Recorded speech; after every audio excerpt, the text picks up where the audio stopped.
Pues buenos días, María. Buenos días, Marta. Muchas gracias por estar conmigo esta mañana un ratito para hablar Encantada. de esta novela de Sira, que ya es de todo el mundo, ¿no? Que ya no es un secreto solo tuyo. Ujú, Y exactamente. si te parece, mira, yo mis entrevistas, mis conversaciones siempre las empiezo con la misma pregunta, que creo que a veces nos olvidamos de ella, y es ¿cómo estás?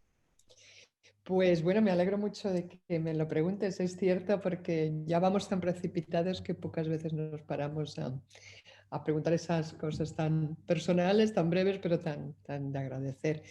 Pues estoy bien, estoy muy contenta porque la novela lleva un arranque estupendo, está llegando a los lectores con fuerza, la están recibiendo muy bien. Estoy contenta también porque parece que vemos un poco de luz al final del camino de la pandemia. Todavía queda por andar un buen trecho, pero bueno, entre vacunas y situaciones mejorables, bueno, pues parece que vamos un poquito mejor. Así que en general no tengo razones ahora mismo para quejarme. María, escribir, qué te da a ti? ¿Qué te regala el hecho de poder escribir? Me regala una especie de mundo paralelo. Yo vivo mi vida diaria, no me encierro y me aíslo del mundo, llevo una vida normal como todo el mundo, pero a la vez me permite generar otros universos en los que me inserto y es como si disfrutara casi de una doble vida, ¿no? Y entonces eso es muy grato. Y luego ya efectos más visibles, pues me genera lectores, me genera conocer a otra gente, ir a otros sitios, recibir eh, palabras favorables por mi trabajo, o sea que muchas cosas positivas. Seguramente te habrán preguntado ya muchas veces el por qué decides escribir esta continuación del personaje de Sira. Yo lo que me gustaría saber es cuándo decides hacerlo, qué hay, qué pasa, qué clic es el que dices un día y dices, pues ahora es el momento y creo que ahora es cuando tengo que escribir esta continuación. Pues mira que todo surge más, digamos que Sira surge secundariamente, subsiguientemente a algo. Todo el principio, el origen, es a partir de un viaje a Marruecos. Yo voy mucho a Marruecos, a Tánger, a Tetuán, voy con mucha asiduidad. Siempre pienso que es un territorio, siempre que vuelvo, cojo el avión de vuelta diciendo, "Jo, aquí todavía queda un territorio magnífico para escenario de múltiples novelas". Pero como yo ya lo había tratado en El tiempo entre costuras, tenía la sensación, no sé por qué, porque nada me lo impedía, pero de que era una especie de territorio ya quemado para mí en mi narrativa. Pero siempre volvía con esta sensación y fue en un viaje, pues te digo, final, como en otoño del 2019, creo. Sí, si no recuerdo mal, es que ya la pandemia nos trastoca las fechas. Sí. En otoño de 2019, cuando me autoconvencí de que si me apetecía volver a esos escenarios, no tenía por qué no, que todavía daban para mucho más, había distintas épocas, no me tenía por qué repetir en un momento histórico, no tenía por qué repetir nada. Y entonces decidí que sí, que iba a volver a Tánger, a Tetuán de aquel instante, y a partir de ahí sí que tuve claro que si lo hacía tendría que ser de la mano de Sira Quiroga, no podría traicionarla, digamos, con otros personajes. Entonces, primero fue el territorio, después vino ella y esa es la razón. ¿Y cómo ha sido ese reencuentro con esos personajes, con Sira? ¿Crees que el tiempo que os habéis dado también ha ayudado a escribir con una evolución propia, ¿no? Esta nueva Sí, historia. sí, totalmente, totalmente. De hecho, cuando todo el éxito inicial, imprevisto del tiempo entre costuras, cuando me planteé escribir una segunda novela, yo decidí que no iba a seguir con Sira, aunque me lo pedían constantemente, porque ya habíamos tenido momentos magníficos. Yo ya en aquel momento había dicho de ella todo lo que podía decir y habíamos vivido muchas cosas juntas muy favorables, muy entusiastas, pero llegaba el momento de separar nuestros caminos, ¿no? Pues si no, podría haber llegado a la saturación, que no llegue nunca, pero sabía que si seguía por ahí podría llegar. Y entonces no era el momento. Entonces, y yo creo que este espacio de más de una década que ha transcurrido ha jugado a favor de una mejor obra. ¿Y qué Sira se encontrará el lector en esta nueva novela? Es una Sira más madura, porque han transcurrido años, pero también porque bueno, pues por ella ha vivido, aunque sea periféricamente, han vivido 2 guerras, muchos trabajo, ha conocido a mucha gente, ha estado inmersa en mundos muy distintos. Entonces ya es una Sira más madura, pero sobre todo cuando va a cambiar dentro de la novela nueva es a partir de un acontecimiento dramático que tiene lugar en el final de la segunda parte, en el final de su estancia en Palestina bajo mandato británico. A partir de ahí, Sira sí que emprende un camino del todo distinto, va a tener un hijo, sus prioridades ya son otras, es más, por todo lo que ha pasado, por las circunstancias tan tremendas que ha vivido, es más escéptica ante todo, ya no se deja arrastrar o empujar por las voluntades o por los caprichos ajenos. Ahora es ella quien, bueno, sopesa cada coyuntura y quien decide qué paso tiene que dar, pensando en su hijo, pensando en ella y en el futuro de ambos. Es quizás un poco más libre que la Sira que conocimos en el tiempo. Yo creo que sí, porque al estar más hecha es más dueña de sus propias decisiones, ¿no? Se ve menos obligada a obedecer lo que otros le plantan por delante. Y en ese sentido, puesto que ella toma sus decisiones, sí, sí es más libre. Y esto podría ser quizás también una muestra de tu propia evolución como escritora, como hasta Bueno, la no, yo creo que experiencia que te ha dado. nos parecemos poco, Sira y yo, pero es cierto que yo también he ganado libertad con el paso de los años, ¿no? Porque yo antes era profesora universitaria, claro, mi profesión estaba dentro de un engranaje muy, muy estricto, de una estructura muy bien organizada en la que no podías salirte de tu puesto, ¿no? Fue muy, muy, muy grato para mí. Aprendí muchísimo, fueron unos años excelentes de formación, de desempeño profesional, pero sí es cierto que ahora soy más libre. Ahora yo, hombre, también cuando las novelas se publican estás dentro de un engranaje editorial, pero yo escribo sobre lo que quiero, publico cuando me apetece y no tengo presiones de ningún tipo. Y en ese sentido sí que he ganado libertad. Lo que pasa es que a diferencia de Sira, Sira gana la libertad por un acontecimiento muy dramático y muy, muy agresivo y muy duro en su vida, muy adverso, y yo no, yo todo lo contrario, yo le he ganado por algo muy favorable. ¿Y has disfrutado el proceso de creación de esta novela? Sí, sí, no tenía ni idea cómo iba a ser este reencuentro con Sira, pero ha sido muy fluido, muy orgánico, muy bien, muy armónico. He disfrutado también mucho con la documentación, que es una fase que siempre me agrada enormemente. Y bueno, y estoy disfrutando ahora con el lanzamiento, que aunque bueno, tiene que ser un poco distinto por las circunstancias, pero también es verdad que viene, como decía antes, viene en este momento en el que parece que ya vamos abriendo un poco, hemos podido ir a San Jordi, algún acto puede hacerse y en ese sentido pues también lo estoy disfrutando. Porque todo el boom que tú viviste con el tiempo, entre costuras, ¿pudiste disfrutarlo o tuviste la sensación de que todo pasó muy, muy, muy rápido? Pasó muy rápido, sí. Hubo momentos de muchísimo disfrute, pero hubo otros que se pasaron por delante.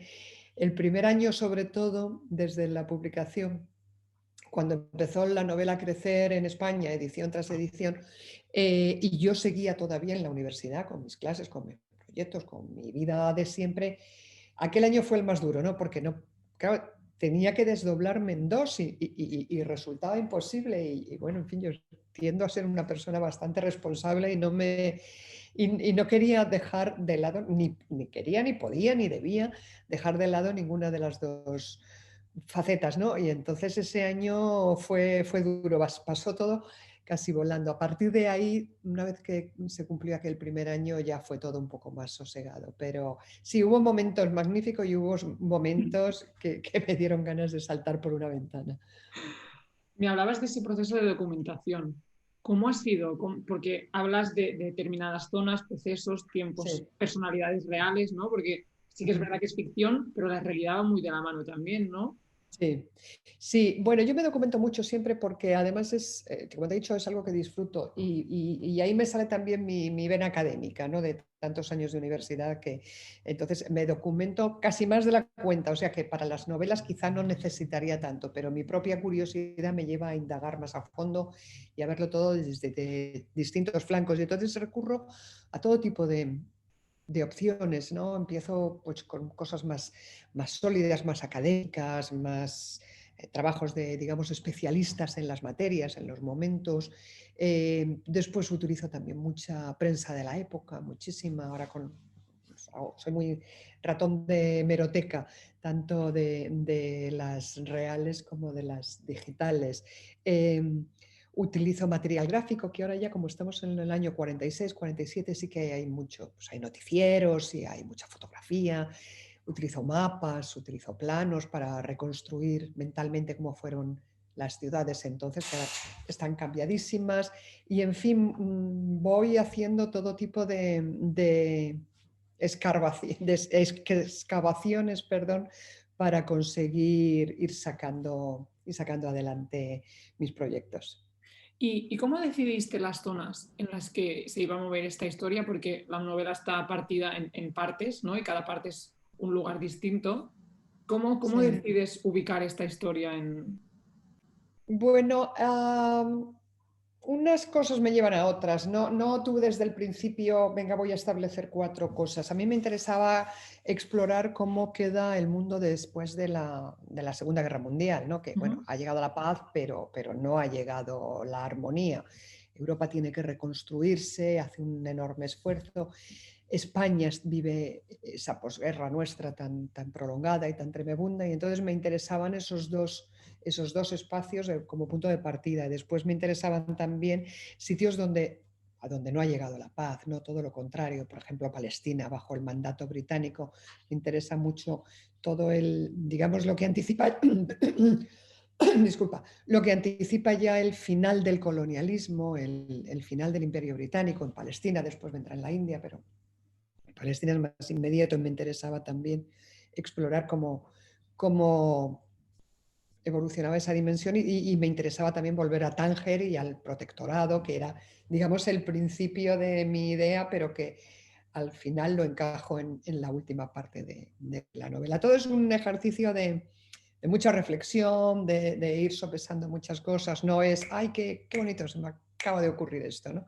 Es, bueno, una especie de castillo de bloques. Porque como curiosidad, como lectora y como demás, me interesaba el saber cómo nace esta de situar una historia en Palestina, en ese momento tan histórico, tan Sí, convulso, tan violento, que por sí, desgracia a día de hoy sigue igual. O sea, sí, hoy sí, mismo estamos sí, viendo, ayer vimos la paz de allí no ha llegado, sino al contrario, cada vez es como más sí. peor.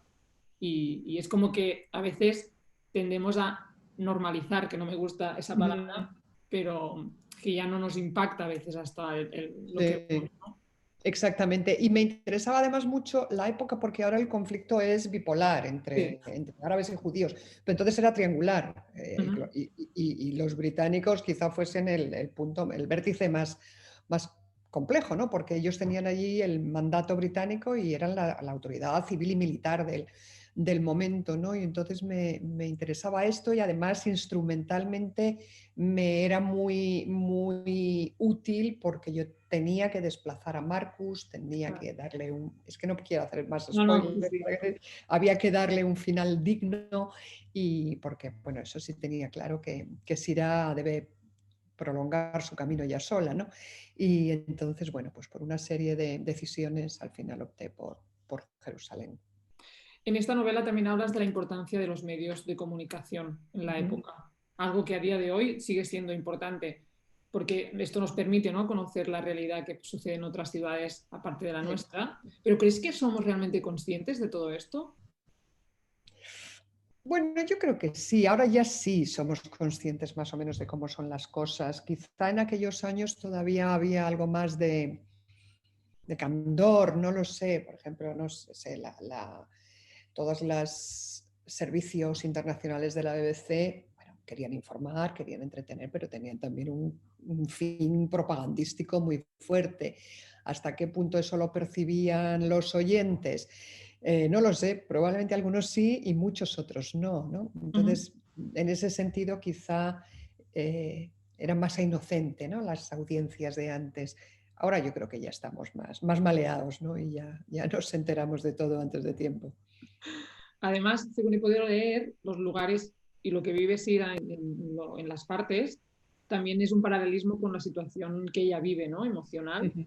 Es por eso que toda historia concluye en Marruecos. Quizás sí, porque Marruecos era como el, digamos, el escenario más luminoso, ¿no? Al que ella accede cuando empieza el final, digamos, de su duelo y de su proceso de reconstrucción, ¿no? Y en cambio los momentos de bajón los va a vivir en ese Londres desolado de posguerra, es un Londres, un invierno tremebundo el que vivieron en el año 47. Después, cuando ya decide, digamos, reactivarse, es cuando viene a España y va siguiendo el itinerario de Eva Perón. O sea que un poco las escenas y los devenires y sus misiones y sus puestas en escena, digamos, tienen que ver también con el proceso de reconstrucción íntimo y vital. Porque podríamos decir que Tánger es un poco el lugar en el mundo de Sira, es ese refugio. Sí, Tánger, Tetuán, digamos ese Marruecos.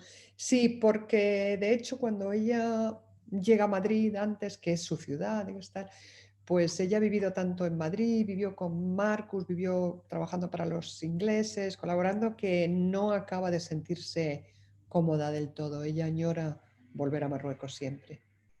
¿Y cómo viviste tú ese reencuentro de Sira y Marruecos a medida Ah, que muy ibas bien, yo viviendo? encantada. Es que yo quería volver a Marruecos como fuese. Lo que pasa es que después me fui liando y lo dejé para el final, pero excelente porque yo, bueno, conozco muy bien ese mundo, me gusta volver físicamente a lo que es hoy y me gusta volver documentalmente a lo que fue en el pasado, a la memoria y al legado de aquellos años de presencia internacional y entonces ha sido una gozada. Hay un momento en el que Sira habla de los silencios, de lo que ella ha Ujú. aprendido a escuchar a los demás. Podemos decir también que esta es una historia en lo que los silencios a veces hablan más que las palabras. Sí, ella con toda su tarea como colaboradora de los servicios secretos británicos aprendió a hacer eso. O sea, era su función cuando estaba en abierto y operativo su taller en el tiempo entre costuras, su función era escuchar a las mujeres de los nazis, a las esposas de los altos cargos nazis que circulaban entonces por Madrid, que eso es auténtico, y y su función era callar y escuchar y luego transmitir esa información, ¿no? Entonces ella aprendió a dosificar mucho sus palabras y a estar muy atenta y muy alerta a lo que había alrededor.